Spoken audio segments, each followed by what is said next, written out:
Hi అండి, మీ విజయలక్ష్మి అండి. మీరు మన ఛానల్ ఎంతో ఆదరిస్తున్నారు, అభిమానిస్తున్నారు.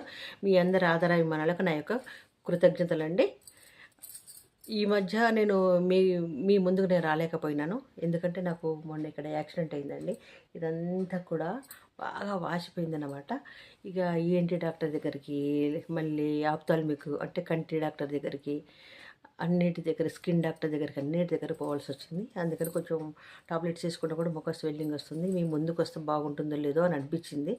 కానీ ఇప్పుడు వద్దాం, మరి అందరు నా మనుషులే కదా, నా వాళ్ళే కదా, వద్దాం, విషయం చెప్తే వాళ్ళే అర్థం చేసుకుంటారు అని అనిపించి మీ ముందుకు వచ్చాను నేను. ఇప్పుడు ఈ వీడియో చేయడానికి గల కారణం ఏంటంటే, యాక్టర్ శివాజీ గారి అన్న మాటలు ఎంత ట్రెండ్ అవుతున్నాయంటే అంత అయిపోతున్నాయి.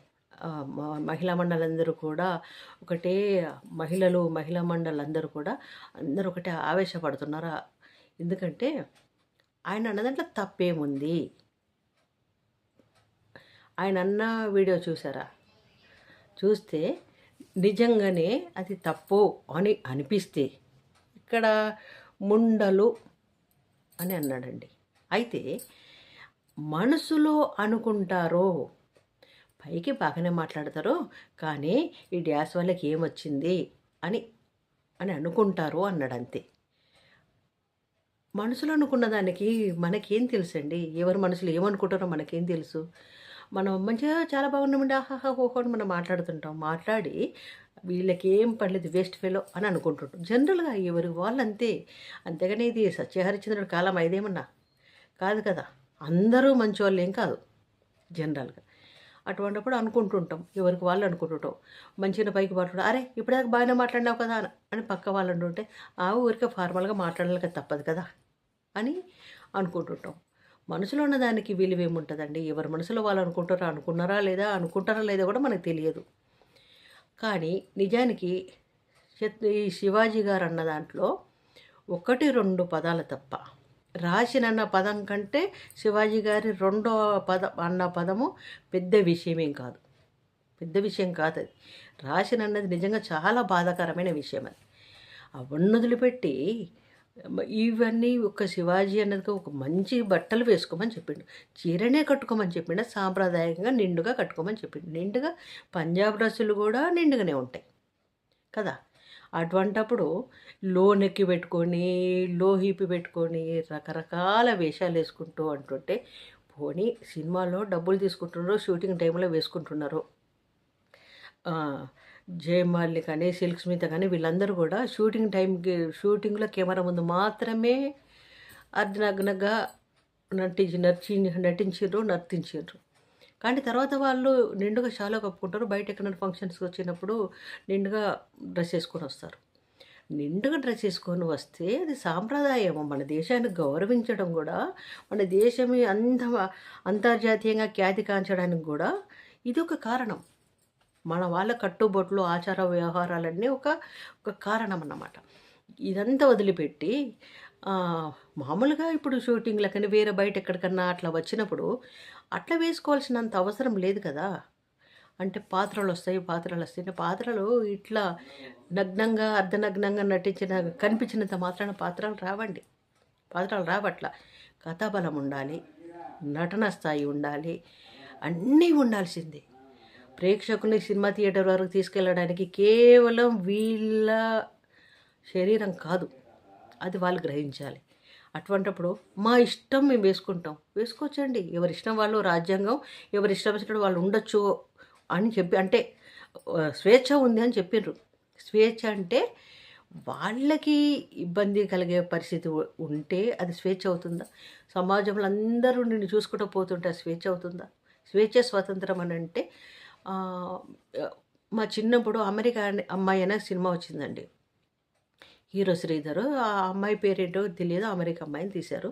అయితే ఆ అమ్మాయి అమెరికా అమ్మాయి అంటే వాళ్ళ డ్రెస్సులు వాళ్ళు వేసుకుంటుంటారు కదా. శ్రీధర్ పెళ్లి చేసుకుంటాడు. పెళ్లి చేసుకున్న తర్వాత ఆ అమ్మాయి బాల్కనీలో వచ్చినప్పుడు చుట్టుపక్కల వాళ్ళందరూ చూస్తుంటే శ్రీధర్ బాగా కోపం వస్తే ఆమె అంటుందన్నమాట, వాళ్ళు నన్ను చూడట్లేదు, నా డ్రెస్సును చూస్తున్నారు, మీలాగా మేము వేసుకుంటే ఎవరు చూసేటోళ్ళు కాదు అని చెప్పేసి ఆమె కట్టుబొట్టు మార్చేసి చీర కట్టుకుంటుందండి. అప్పుడు ఎవరు చూడరు, అంతా మన భారతీయురాళ్ళ కలిసిపోతుంది. అది అంటే ఏంటి, డ్రెస్సును బట్టి వాళ్ళ దృక్పథం మారిపోతుంది. నిండుగా చీర కట్టుకుంటే అది దృక్పథం మారుతుంది. నిండుగా బట్టలు పంజాబ్ డ్రెస్సులు అందరూ వేస్తున్నారు, ఎవ్వరూ విమర్శించట్లేదు. మీరు సినిమాలలో ఎట్లయినా ఉండండి అండి, కానీ బయటకు వచ్చిన తర్వాత బయట సమాజం అని ఒకటి ఉంటుంది, సమాజం ఒక పద్ధతి ఉంటుంది. వాళ్ళకి మనము వాళ్ళ నుండి మనం మాట పడకుండా చూడాలి, వాళ్ళకి మనము జవాబుదారులుగానే ఉండాలి. ఈ తల్లిదండ్రులు పెంపకం బాగలేదు, భర్త వేస్ట్ ఫెలో, ఇట్లా రకరకాలు అంటూ ఉంటారు అటువంటి వాళ్ళని. అట్లా వేసుకోవాల్సిన అవసరం లేదు. మీరు గమనించినో లేదో, ఒకసారి బయట అంటే క్యాస్ట్ నేను చెప్పను, పాపం గుడిసె వాసులు, వాళ్ళకి ఏం తెలియదు.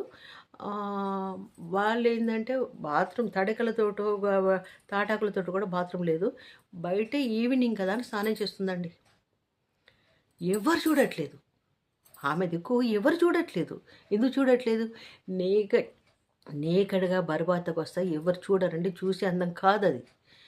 మామూలుగా కొంచెం కనబడితే అది వేరే అందం, అంతేగాని ఈ మొత్తం ఇట్లా ఎదురుగా ఇట్లా వచ్చినా కానీ ఎవరు మాత్రం చూడాలండి. అది గుర్తుపెట్టుకోండి. అంత మాత్రం సినిమా ఛాన్సులు ఇవన్నీ వస్తాయి అనుకున్నాడు కూడా భ్రమ అదంతా. అట్లేం రావు. వేరే ఒట్టొట్టికి రకరకాలుగా షూట్స్ అని అదని ఇదని శివాజీని టార్గెట్ చేశారడం అంటే ఎవరు మంచి చెప్తే వాళ్ళనే టార్గెట్ చేస్తారా? కాదు కదా. ఇదివరకు ఒకసారి కూడా సుప్రీంకోర్టు జడ్జి గారు అన్నారని చెప్పి క్షమాపణ చెప్పించిందాక. క్షమాపణ చెప్తారండి, కానీ మీకే గౌరవం పోతుంది. క్షమాపణ చెప్తారు, ఎవరు అన్నారు, కానీ మీకంటే తెలియదా? మీకు మీరే తెలుసుకోవాల్సిన విషయం కదా. మీ కుటుంబ సభ్యులు కూడా అట్లెందుకు ఇస్తున్నాను అని అంటే, డబ్బుకి సినిమాలో నటించినంత వరకు ఎవరు తప్పు పట్టారండి. విడిగా చేస్తే మాత్రమే ఇది తప్పు అని అందరు అంటున్నారు.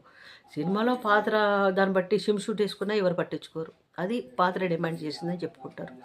ఆ మాత్రం ఆలోచన లేకుండా అందరూ ఎందుకు ఇట్లా ఎగబడుతున్నారు? అది నాకు అర్థం కాని విషయం అది. శివాజీ అన్నది 100% కరెక్టు. మంచి డ్రెస్సులు వేసుకోమని డిగ్నిఫైడ్గా ఉండమని చెప్పినది 100% కరెక్టు. ఇక తర్వాత కొంచెం లూజ్ టాక్ చేసుడు అన్నది, కానీ క్షమాపణ చెప్పిండు కదా. క్షమాపణ చెప్పిన తర్వాత దాన్ని వదిలేయాలి కదా. వదిలేయకుండా మా ఇష్టం వచ్చినట్టు వేసుకుంటే ఇష్టం వచ్చినట్టు వేసుకోవచ్చండి. విడుచుకో రోడ్డు మీద కూడా తిరగచ్చు. కానీ ఎవరు చూడరు, చీచి అనేది పిచ్చిది అనుకుంటారు. ఎవరన్నా మన పిచ్చోళ్ళని రోడ్డు మీద పోతున్నప్పుడు అట్టనే బట్ట లేకుండా తిరుగుతుంటే ఎవ్వడు చూడాడు, పట్టించుకోడు. ఆ స్థితి అవసరమా? అట్లా ఆ స్థాయి అనుకొని వీళ్ళు అటువంటి వాళ్ళు అనుకున్నాడు అవసరమా అండి? కాదు కదా. డిగ్నిఫైడ్గా సినిమా బట్టి వేసుకోవచ్చు, దాన్ని బట్టి బట్టలది ఇష్యూనా. లోకంలో ఎన్నో సమస్యలు ఉన్నాయి మనకి. స్త్రీలై ఒంటరిగా పోవడానికి వీలు లేని సమస్యలు ఉన్నాయి. రేపులు జరుగుతున్నాయి, ఒంటరిగా వెళ్ళాలంటే కూడా భయపడుతున్న రోజులు ఇవి. ఇవంటి సమస్యలు వదిలిపెట్టి ఈ బట్టలది సమస్యనండి దానికి పెద్ద ఇష్యూ చేసేసి పెద్ద రాద్ధాంతం చేస్తున్నారు. ఎందుకు అలా చేస్తున్నారో అర్థం కాని విషయం అది. ఈ విషయంలో మాత్రం నేను శివాజీ గారికి ఫుల్ సపోర్ట్ ఇస్తున్నానండి. ఫుల్ సపోర్ట్ అంటే బూతుల విషయంగా కాదు, నోరు జారిన విషయంగా కాదు, మిగిలిన విషయంగా ఎవరైనా సరే పద్ధతికి డిగ్నిఫైడ్గా ఉండాలి. చీర కట్టుకునే పరిస్థితులు లేకపోయినా, చిన్న ఏజ్ అనుకున్నా, లేకుంటే వాళ్ళకి ఇన్కన్వీనియన్స్ ఉన్నా పంజాబ్ డ్రెస్సులు వేసుకోవచ్చు. ఏమీ లేకపోయినా నిండుగా ప్యాంట్ షర్ట్లు వేసుకోవచ్చు, జీన్ ప్యాంట్స్ కూడా వేసుకోవచ్చు. ఇవన్నీ కూడా మన సాంప్రదాయాలలో చొచ్చుకుని పోయినాయి. అవన్నీ చీరనే కట్టాలి, కట్టుబొట్టు పెట్టాలి, పెద్ద పెద్ద బొట్టు పెట్టాలి, ఇవన్నీ పోయినాయండి. మనకేమి అవన్నీ లేకుండా ఈ విధంగా అయింది. దయచేసి ఈ మనం అర్థం చేసుకొని మనలో మనకే మార్పు రావాలి. కానీ చట్టాలు అని చెప్పేసి అదని చెప్పి రాజ్యాంగం అని చెప్పేసి, రాజ్యాంగం అన్నిస్తుందండి, రాజ్యాంగం అన్నిస్తుంది, కానీ దాన్ని ఏది మనం వాడుకోవాలి, ఎంతవరకు ఉండాలనేది అంతవరకే మనం ఉండాలి. హీరోయిన్స్ అంటే ఇంకొక ఆమె ఇంకో ఎవరో రెచ్చిపోయి మాట్లాడుతున్నారు నా ఇష్టం అని. ఎవరిష్టం వాళ్ళదే, బర్బాద తిరగండి, వద్దనేది ఎవరు లేరు. కాకుంటే ఏంటంటే పిచ్చిదని చూస్తారు కదా. ఈ వీడియో నా అభిప్రాయాలతో మీరు ఏకీభవిస్తుంటే సంతోషం అండి. నేనేమి సమాజానికి వ్యతిరేకంగా నేనేం చెప్పట్లేదు. ఏ డ్రెస్ వేసుకున్నా నిండుగా వేసుకుని డిగ్నిఫైడ్గా ఉండమని ఎవరైనా చెప్పేది. అటువంటప్పుడు తప్పేం లేదు. దీని గురించి పెద్ద విషయం కాకుండా ఇంతకన్నా మనకి ఎక్కువగా సమస్యలు ఉన్నాయి, వాటి మీద దృష్టి కేంద్రీకరిద్దాం. మనకి ఎన్నో ఉన్నాయి. అవన్నీ కాకుండా దీని మీదనే ఎవరన్నా అర్ధనగ్నంగా వేసుకుంటే ఇంకోటి అవుతుంది దాని మీద పడడం కన్నా వాళ్ళన్న దాంట్లో మీనింగ్, వాళ్ళు ఏం చెప్పబోతున్నారు అనేది మనం అర్థం చేసుకుంటే బాగుంటుందేమో. ఈ వీడియో మీకు నచ్చుతుంది అనుకుంటానండి. నచ్చితే దయచేసి లైక్ చేయండి, షేర్ చేయండి, వ్యూ చేయండి, కామెంట్ చేయండి. బాయ్ అండి, మీ విజయలక్ష్మి.